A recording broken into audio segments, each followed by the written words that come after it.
একটা বিষয় পরিষ্কার হয়েছে, ক্লিয়ার হয়েছে যে কোনো মানুষ বসে থাকে এই বন্যার মধ্যে, আগে হোক পরে হোক।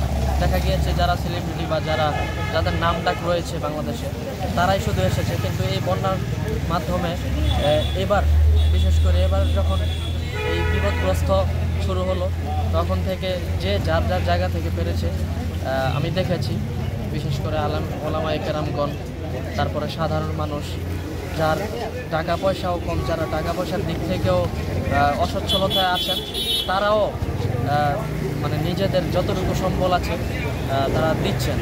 এটা আসলে ভালো লাগার জায়গা এবং এটা গর্বের জায়গা। আমাদের প্রবাসী যারা আছে তাদের উদ্দেশ্যে বা প্রবাসীরা তাদের উদ্দেশ্যে একটু কিছু বলুন। বিশেষ করে প্রবাসীদের অবদান তো এটা আমি স্পেশালি বলতে চাই যে প্রবাসীদের ভাইদের অবদান এটা অপরিসীম, এটা বলার মতো না।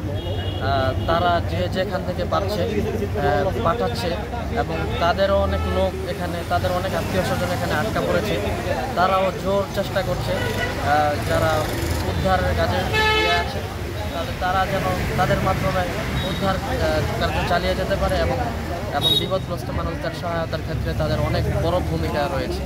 সেজন্য তাদেরকে আমি অনেক শ্রদ্ধা জানাই, অনেক অভিনন্দন জানাই। আল্লাহ যেন তাদেরকে অনেক কামিয়াবি দান করেন, তাদের ব্যবসায় বরকত দেন, সব কিছুতে তারা যেন ভরপুর কামিয়াবি হন।